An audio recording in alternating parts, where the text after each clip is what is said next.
Tagny Nosibe tratran'ny gendarme ireo mpandrava sy ireo olo mikasa agnano clandestin agny Mayotte. Vaovao atsika avy amin'ny Bebel Betombo. Azo vaovao avy tamin'olo ny gendarmerie pirenena hito amin'ny brigade Zamanjary Nosibe fa misy ny andian'olo maromaro mipetraka amin'ny tragno araiky nefa tsy olo avy amin'ny fokotany Zamanjary usine secteur la bande B boriborotany Zamanjary dia nidina ifotona ny mpitandro filaminana. Vokany dia mpifindramony iandro fotoagna andehan'ny nosy Mayotte no sarona ary tratra niaraka teto koa roa ilahy mpikarakara fandianana sy mampiantragno efa nazon'izy ireo ny volan'ny reto mpanday reto eo agnelagnelan'ny 3 millions ariary ka hatramin'ny 13 millions ariary raha saika hiala teto Nosibe izy reto tamin'ny 20 Desambra 2020 igny ka izao tratra izao.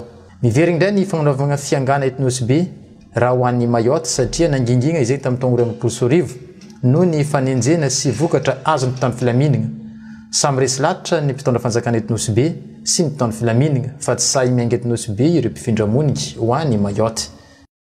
Araka ny famotorana natao moa zany dia efa voaray avokoa ny sarandalan'ireo olona ireo ka ao anatin'izany sarandalana zany ao ny nanefa eo amin'ny 3 millions d'ariary, misy nanefa 12 millions d'ariary, misy nanefa 13 millions d'ariary ary misy nanefa 5 millions d'ariary. Zany hoe mivoava zany ny frais de déplacement andreo olona. Dia milaza moa zany ilay organisateur fa manana namana izy izay voalaza fa efa lasa ny Mayotte.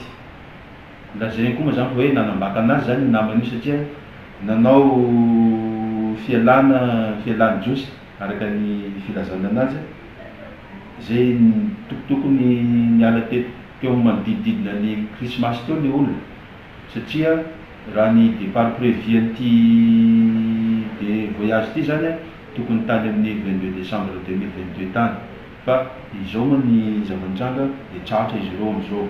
Mihamazovagna ny fagnanaovagna ny sintomahery andravagna telefony lafo vidy sy poketra ary vola eto Nosibe izay raha tsara nisy teto nandritra ny taogno maromaro fa manomboka tamin'ny faramparany taogno 2020 igny dia misy ny andian'ireo olo maromaro izay mampiorohoro ny ponina amin'ny faritry Zamanjary sy ambondrona iny ka tato afara izy ireo dia nanao ny asa famakiagna tragno koa. Vokany dia voaravan'ny gendarmerie pirenena eto amin'ny brigade Zamanjary tambazotra ny reto mpagnano sintomahery miaraka amin'ny mpimasy sy ny fanafody fandrekireky. Tambazotra satria ao ny mpandrava, ao koa ny mpandafo, ao ny mpizaha olona ravaina, ao koa ny mpandenga amin'ny gendarmerie pirenena ka 10 lahy izy ireo fa roa lahy hafa mbola karoina. Misy jiolahy anankiray izay nampiroro tokoa ny vokan'ny Zamanjary. Fantatry ny be sy maro amin'ny anarana hoe leky. Izy io moa zany dia ny sintomahery no tena manavana anazy. Taty afara moa zany izy tsy vitan'ny sintomahery fotsiny fa lasa nanao vakitrano ihany koa. Izy ndray aloha tsy dia nanao an'le hoe fanafiana amin'ny tambasy ireny fa sintomahery sy fanjavana moa zany no fahalalantsika azy sy fanakanana olona amin'ny lalana, indrindra amin'ny alina tena fiasana anazy io. Nasarotra tokoa ny fisambolana tena teo satria noho izay fanomezam-baovao tsy dia maro pototra izay